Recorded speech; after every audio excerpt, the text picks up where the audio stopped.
Well, it seems that League One is descending into a bottle job competition where, despite being on our worst run of form of the season, we somehow have now found ourselves clear at the top of the league. Hello and welcome to part 108 of Backing the Boro. I'm Kevin. Coming up on today's episode, we have our big local derby. Hopefully the last time we ever have to do this fixture. Away against Coventry, and then we're at home against Exeter, who are one of the two teams who got both promoted and relegated with us. I had a little look. I didn't realise this. I imagine the statisticians amongst you would have spotted it.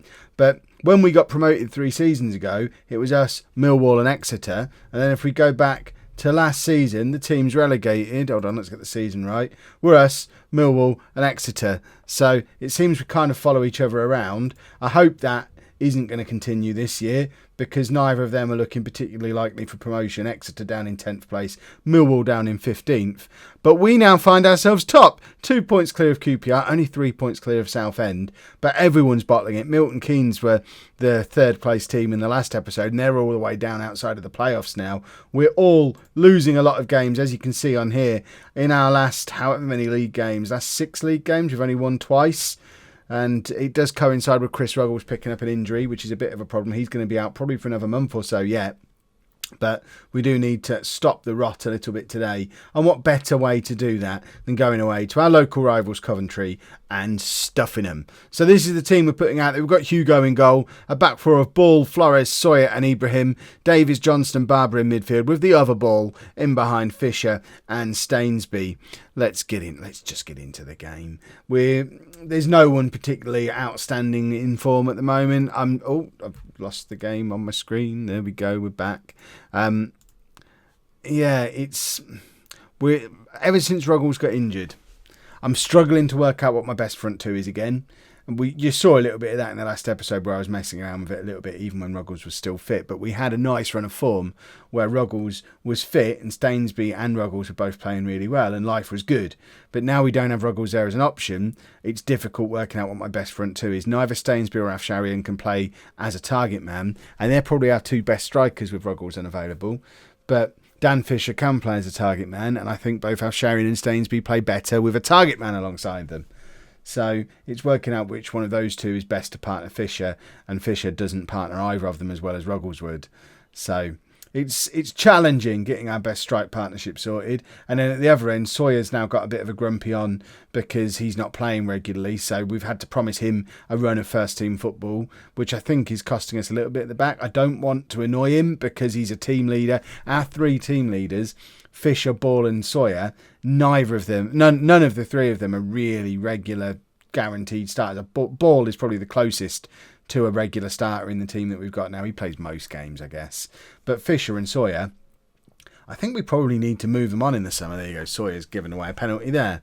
I think we need to move both Fisher and Sawyer on in the summer because they're team leaders who we probably aren't going to be playing, especially... Oh, that's gone through, Hugo.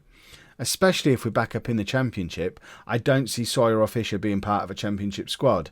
So rather than doing what we did last year when we had Joe Anderson as a team leader who wasn't getting in the team and it was causing us morale problems, we probably need to move Fisher and Sawyer on before it gets to that point, although we've already got it starting to happen with Sawyer.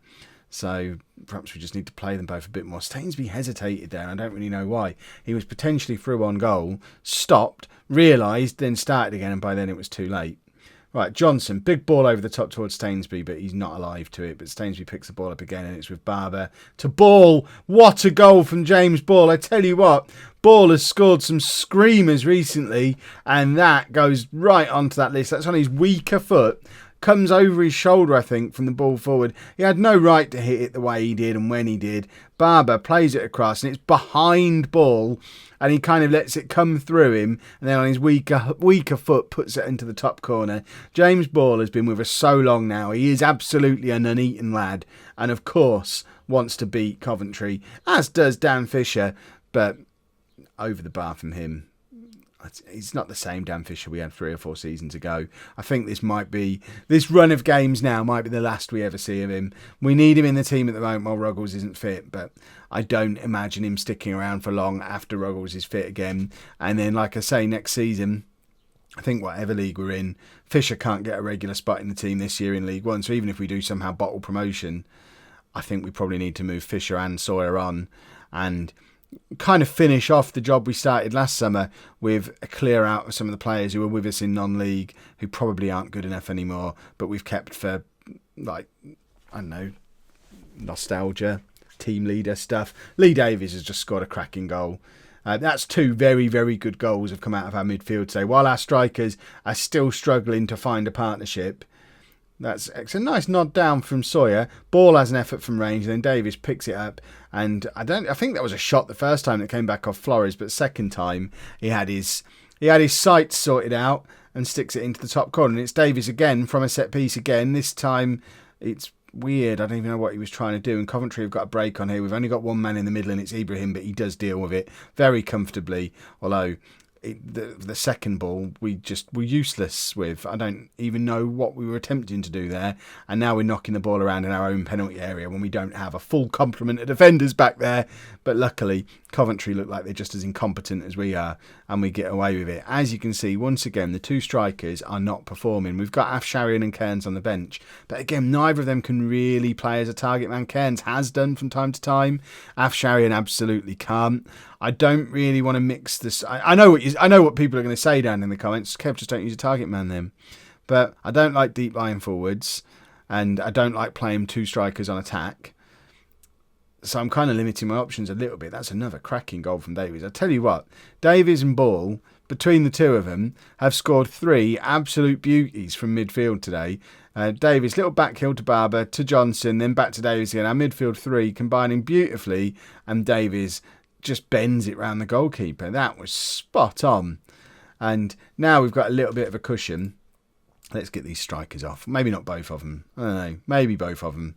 Right, Sawyer's not played well. Let's get Hughes on for him and swap those 2 over to the way they're normally around. Our normal back 4 resumes. And we're going to do a Kev triple, and we're going to take off both strikers. Get on Cairns, and what have I done there? Get on Cairns and Afsharian. I don't know why the screen went weird. So let's see if that works as a partnership. I don't know that we've used Cairns and Afsharian together before, but this might be the partnership that we can use while Ruggles is unavailable. We will keep trying options with strikers. It's been the story of our season. Last time when we were in League One, we just dominated the division with Lee Weaver and Dan Fisher scoring goals for fun. Wow, that's a good finish as well. But this time around, we don't have Amanda, despite Dan Fisher still being at the club. He's not got it anymore. I guess we've moved past Dan Fisher and Lee Weaver, which is why we let Lever weave. Yeah, but we've got 3 at least championship quality strikers. I just need to figure out how to arrange them in a way that's going to get the best out of them, and we haven't done that yet. Right, Coventry are pushing at us again. I can hear the screams of Kev, go defensive. No, let's just go and grab another goal. And it's Afsharian. He's clear after the ball through from Cairns. And our 2 substitute strikers did combine. And is that onside? The linesman stood there looking at his watch. Doesn't seem to want to wave his flag though, which is good. I guess he was onside. Oh, he was well onside, in fact. And it is a beauty of a ball from Cairns, and Afsharian using his pace and his quality and his power puts us 4-2 up with 7 minutes to go. And surely we can't mess this up from here. And Afsharian's done himself he has done himself favours. I was going to say he's done himself no favours. Use correct words, Kev. Why can't I speak today, Afsharian again? And that was rubbish. But who cares? Because we've beaten Coventry. We've done the double over Coventry this season, I think. And we also find ourselves maintaining our gap over QPR at the top of the league, despite them picking up a win against Millwall. We just did the flash at the top of the screen. And Southend kind of joining us as a breakaway 3 now. For a little bit of nostalgia, I might have to get my pink Southend shirt out just so that I can diss it to stop them chasing us. Is that how it works? Probably if I pick on them and mock them too much, they're guaranteed to chase us. Afsharian was in again there, but not quite quick enough to beat the goalkeeper to the ball. But we've won 4-2, and that's the important thing. And hopefully we can take that goal-scoring form into this game against Exeter, thump them as well, and start to properly establish ourselves as the best team in this division. No changes for the Exeter game then, other than I said Chris Ruggles isn't back for a month. Well, he's on the bench today. He's got I don't know, a heart attack. Is that what that is? An abdominal strain. Is that where abdominals are supposed to be? Not that I've got any, but Anyway, he's got an abdominal strain. He's only been out for 3 weeks. It was supposed to be 4 to 7 weeks, but he's apparently back in a day. The man has abs of steel, just like me.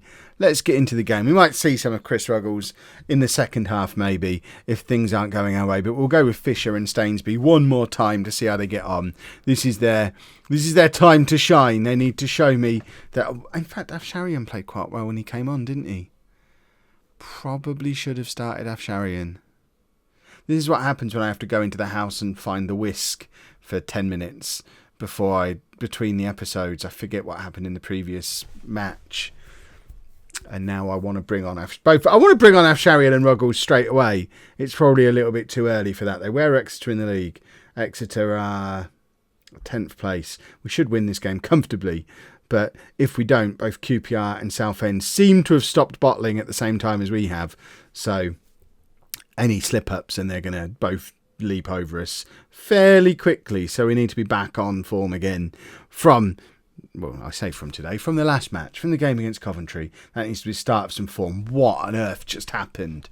Massive deep cross to a yellow shirt just completely on their own in our penalty area. There were 2 shirts in our penalty area. One was Hugo and one was a yellow Exeter player. Where on earth was our defence there? That was ridiculous. I assume that was our pitiful attempt at playing the offside trap. Didn't really work out for us. Let's not try that again. And Hugo makes a good save. And we're behind for clear-cut chances already. 15 minutes on the clock and we are giving Exeter a lot of opportunity. Luckily, they don't seem very good. They've had 2 clear-cut chances and only 1 shot on target, which is a perfectly acceptable ratio for an opposition team to be working with. And Hugo took care of the one that was on target successfully. But we need to create some chances of our own. We're almost at half-time and we've not really shown anything at all going forward so far. Ruggles and Afsharian are both sat there on the bench going, so we're coming on at half-time, right? Because Stainsby and Fisher just offering nothing. Stainsby crosses to Fisher. I was convinced that was going to be a goal there, just to make me look like an idiot. Ball to Davies. To the other ball. Fisher. Stainsby. Shot. Missed. Oh, imagine if all commentary was like that. That'd be cracking, especially on the radio. One word commentary. I think there's a future in that, potentially. Right, Southend are ahead in their game, so there's now just 1 point separating us and them. QPR not yet ahead in their game, I don't think. Or are they? Hold on. Updates, is that what we want? QPR. Where are they? QPR, so both QPR and Southend are winning, so we actually do need to sort ourselves out and get a couple of goals in this game, because we can't afford to be dropping out of the top 2 at this stage of the season. We've had a nice little run of 3 or 4 games where we've been top of the league. I like it, top of the league. Let's try and stay up here for a little bit longer. Barber just not really aware of what's going on around him there. It might be time for Michael Neal to come back into the team again. I feel like I'm saying that every episode at the moment, and then he comes in and he's not that impressive. But Stainsby's just scored and done a cartwheel, which I've not seen him do before. Good work, Ollie. A lovely little cartwheel. Let's have a look at this one again from the other angle. Davies plays the ball forward towards James Ball, who turns, ball through to Stainsby. It's a lovely through ball. Stainsby brings it down nicely and then runs off, does a chicken dance, does a Superman, and then does a cartwheel. I mean, that is the celebration of a man who knew he was about to get substituted. And he's just relieved that he's going to be able to stay on the pitch just a little bit longer. Fisher. I don't know the names of my players today, and I don't know why. Oh, that was a lovely flick on from Ball, and Stainsby couldn't quite get there, but Ball had the right idea. James Ball is playing really well recently. Plays it out wide to Ibrahim. Cross comes in towards Fisher, but he can't get on the end of it, and it's Davies again to Barber. And it falls to Dan Fisher, who makes it 2-0, and within 5 minutes of the second half beginning, we have gone 2-0 up, and the 2 strikers who were, they were this close to coming off at half-time, have both grabbed goals, and it's a lovely finish from Dan Fisher. How many times have we seen Dan Fisher score that exact goal over the years? He knows how to get on the end of a loose ball in a penalty area, and he knows how to score a header. He doesn't do much else, but these days you can rely on him to do that every now and again. And that, relying on someone doing something every now and again, that's exactly what we're looking for down in League One. So, are we going to grab a third to really mess up my planned substitutions? Flores nods it down towards Fisher, who can't keep hold of the ball. And it's one of those balls over the top again. And Exeter are rubbish again, which is good. They have had some chances. I think they've still had more clear-cut chances than we've had. They've had 3 to our 2, but we're 2-0 up because they've just been very, very wasteful. Let's bring on Michael Neal. And I think I'm still going to bring on Afsharian for Stainsby. It was a change that I should have made before the match even started. And although Stainsby got his goal, that's all he's contributed to the entire game. And Afsharian was just very, very lively when he came on against Coventry. So he deserves the opportunity to get on and be lively for a bit longer. We'll make our last substitution. We'll just bring Lang on for Ibrahim. Just because Ibrahim's the only player on the pitch who's operating at below a 7 at the moment. Apart from Hugo, obviously, because keepers always have low ratings. Even when they're brilliant, like Hugo is. Neil, with a beautiful pass over the top to Dan Fisher. That was a goal and a half. Michael Neal. If I was him, I would just run over to me on the bench and say, look, Kev, seriously now. You keep dropping me. What do I have to do to start in this team? Look what I can do. Bang. Perfect. Fisher brings it down beautifully, and after me saying he doesn't score any other type of goals other than the easy target man goals, he scores an absolute cracker. Good first touch for control, and then thumps it in on his weaker foot. So Dan Fisher making a fool of me once again, but I don't mind him making a fool of me in that manner. I can get on board with that, absolutely. And there's the obligatory goal conceded by Hugo, but I'm not bothered. Southend, it looks like Southend what are they doing in their games? They're now 5 points behind us. Were they 5 points behind us at the start of the day? Where are Southend? Southend are now drawing with Bury, and QPR were around here somewhere, are beating Cambridge, but they've had a man sent off. So we're opening up a little bit of gap on third place again, which is exactly what we need to be doing. We've got a game with QPR on the horizon. It might even be tomorrow's episode. It's a massive game against QPR, but we need to keep an eye out for when the Southend game is as well, because that's looking like that's going to be a big, important game as the three of us do start to pull away from the rest of the competition. Now we're 11 points clear of Tranmere in 4th place. I think it's very much a 3-horse race at this point. And are we going to grab a 4th goal? Ball plays Afsharian in, and he absolutely should have scored. And with that clear-cut chance, we're no longer mugging Exeter. We've had 4 to their 3, and that was really wasteful from Afsharian. He's probably teaching me a lesson. That's why he should have started me. I'd have scored that if I was on from the start. Fisher now, all the way back to Flores, who plays it forward to Johnson. Ball, Fisher, Neal, Afsharian scores this time. That was a thing of beauty, that goal. That was the sort of goal that when they're watching it back on Match of the Day, they put the little number in the corner of the screen and just increase it every time an Nuneaton player touches the ball, because almost the entire team touched the ball in the lead up to this goal. Exeter are just chasing shadows, and Afsharian isn't going to miss a good chance twice in a row. It's a lovely finish. And we've scored 4 goals twice in this episode, despite never really controlling either game. So it just shows we do have some goal scoring potential in this team. Even if I continue to moan about my striker options, they continue to score goals at an alarmingly regular rate. And Sawyer should have made it 5. I think that crossed the line. Underside of the crossbar, bounces down. We all know it crossed the line, but we're not going to argue too much when we're already 4-1 up in the last minute. And there we have it. Let's have a look at that league table and also check out when these QPR and Southend games are, because ideally we see them both. Double ideally, they're back to back and we can do them in the same episode. So that's where the league table is. Southend did win their game in the end, so it's only a 3-point gap now after all. And where are we? So, have we already played Southend? Southend are there, so we'll have to watch the Southend game, assuming they're still in the battle at that point. But I think on tomorrow's episode, it will definitely be QPR, probably Bury and QPR, or maybe QPR and Barnsley. We'll work out which combination of those is going to be more interesting. But we are going to have that top of the table clash with QPR tomorrow. Plus, we do still have 5 or 6 days left of the transfer window to potentially bring in a new player. I haven't got anyone in mind. I think I'm just going to leave things as they are and keep the money. But you never know. A goalkeeper might just turn up and say, "You want me?" And I probably will. If you've enjoyed that, please make sure you leave a nice big thumbs up on there for me. Subscribe to the channel for daily Football Manager videos. And thank you very much for watching.